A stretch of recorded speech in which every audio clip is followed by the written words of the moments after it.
এই বিষয়ে আপনাদের আরও জানাতে চাই। আমাদের দুজন সহকর্মী রয়েছেন, উত্তরায় রয়েছেন আশরাফুল আলম আকাশ এবং রমনায় রয়েছেন আরেক সহকর্মী জিনিয়া কবির সূচনা। আমরা শুরুতেই আকাশের কাছে যেতে চাই।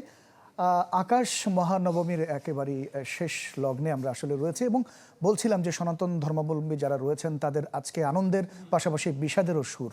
কি অবস্থা দেখছেন ভক্তদের মনে?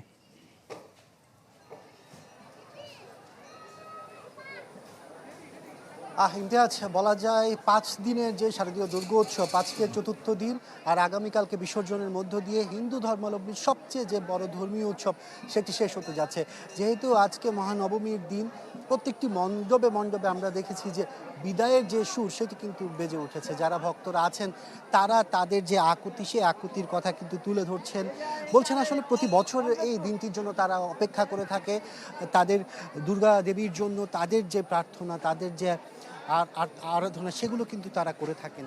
আমি যদি বলি, আমি এই মুহূর্তে আছি উত্তরা সার্বজনীন পূজা মন্দিরে, যেখানে প্রতি বছরের মতো এবছরও কিন্তু দুর্গোৎসবের যে আয়োজন সেটি কিন্তু করা হয়েছে। মূলত সনাতন ধর্মমতে নবমীর পুণ্যতিথিতে অশুভ শক্তির বিনাশ ঘটিয়ে বিশেষ শুভ শক্তির প্রকাশ ঘটিয়েছিলেন দেবী দুর্গা। নবমী তিথি শুরু হয় মূলত সন্ধি পূজা দিয়ে। অষ্টমীর শেষ 24 মিনিট এবং নবমীর প্রথম 24 মিনিট, সর্বমোট 48 মিনিট এই সন্ধি পূজা হয়। আর দেবী চামুণ্ডার পূজা করা হয় এই সময়ে দেবী দুর্গার হাতে বধ হয়েছিলেন মহিষাসুর, আর রাম বধ করেছিলেন রাবণকে। আর নবমীর রাতেই তাই মণ্ডপে মণ্ডপে বিদায়ের ঘণ্টা বেজে ওঠে।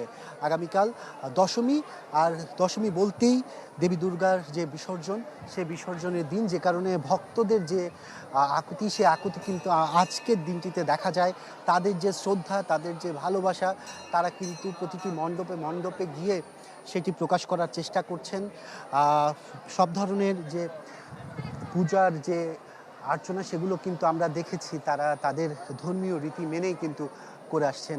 আমরা এখানে একজনের সাথে কথা বলবো। আজকে মহানবমী, আপনারা শুরু থেকে এই আয়োজনটা করে আসছেন প্রতি বছরের মতো, আসলে আপনাদের অনুভূতিটা কি, আর আজকে কি কি আপনারা করে গেলেন সারাদিন? আজকে সকালে নবমী পুজো হলো, আজকে বিকালবেলা আমরা ফ্যামিলি নিয়ে পুজো দেখতে বেরিয়েছি। প্রত্যেক বছরের মতো এবার খুব আনন্দের সাথে আমরা দুর্গাপুজো উদযাপন করতেছি।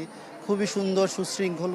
এ পর্যন্ত আমরা কয়েকটা পুজো দেখেছি, এখন আসলাম এখানে, খুব সুন্দরভাবে হচ্ছে এবং মায়ের পুজো হচ্ছে সুন্দরভাবে। আমরা কালকে অঞ্জলি নিয়েছি, আজকে পুজো দেখব সব জায়গায়, খুব সুন্দরভাবে হচ্ছে সব কিছু। ধন্যবাদ আপনাকে। শুনছিলেন, আসলে একজনের সাথে কথা বলছিলাম, তারা তাদের অনুভূতির কথা প্রকাশ করেছিলেন। আর আগামীকালকে দশমীর মধ্য দিয়ে বলা যায় যে যে দুর্গাপুজো, সেই দুর্গোৎসব মূলত শেষ হতে যাচ্ছে।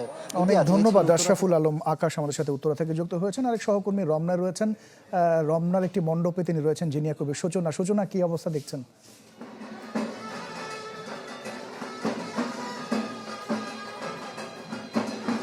আজ আসলে মহানবমী, অর্থাৎ অসুর বিনাশের বিজয়ের দিন। আজ যেমন মণ্ডপগুলোতে আনন্দ রয়েছে, তেমনি রাত পোহালেই বিদায় দিতে হবে দেবী দুর্গাকে, সেই বিষাদের সুরও কিন্তু রয়েছে মণ্ডপগুলোতে। এবং আমি এখন আছি রমনা কালী মন্দিরে। আমি যদি আপনাকে পুরো মণ্ডপটা দেখাই, এখানে কিন্তু সনাতন ধর্মাবলম্বীদের উপচে পড়া ভিড় এবং ভক্ত এবং অনুরাগীরা আছেন এবং 16টি উপাদানে কিন্তু দেবী দুর্গাকে পূজা করা হয়েছে এবং 108টি নীলপদ্ম দিয়ে পূজা করা হয়েছে। এবং তারপরেই কিন্তু প্রসাদ বিতরণ এবং অঞ্জলি রয়েছে সারাদিন জুড়ে। এবং আগামীকাল তো আসলে দেবী দুর্গাকে বিদায় জানাতে হবে এবং ভক্ত অনুরাগীদের প্রত্যাশা একটাই, যে পৃথিবীতে আসরিক শক্তির বিনাশ করে তিনি যেন শান্তি ফিরে নিয়ে আসেন। যত অকল্যাণ আছে, যা কিছু আছে, সব কিছুর বিনাশ করে তিনি যেন পৃথিবীতে শান্তি নিয়ে আসেন। এবং বৃহৎ পূজা ছিল এবং আরতি ছিল এবং এরপরেই কিন্তু ভিড় বেড়ে গেছে মণ্ডপগুলোতে, কারণ আসলে আর মাত্র অল্প কিছু সময়, সনাতন ধর্মাবলম্বীরা বিশ্বাস করেন আর মাত্র অল্প কিছু সময় দেবী দুর্গা থাকবেন তাদের মাঝে।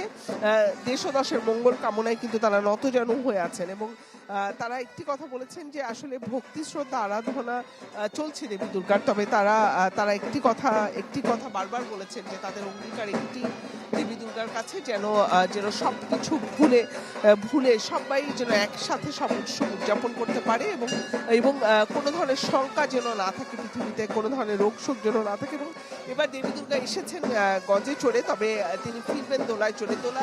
দোলায় গমনটা সনাতন শাস্ত্র কিছুটা মড়ক ঝড় ঝঞ্ঝা এগুলো বুঝালেও সনাতন ধর্মাবলম্বীরা বিশ্বাস করেন যে দেবী দুর্গা যেহেতু এসেছেন আধারকে জয় করে তিনি আলো ফিরিয়ে আনবেন।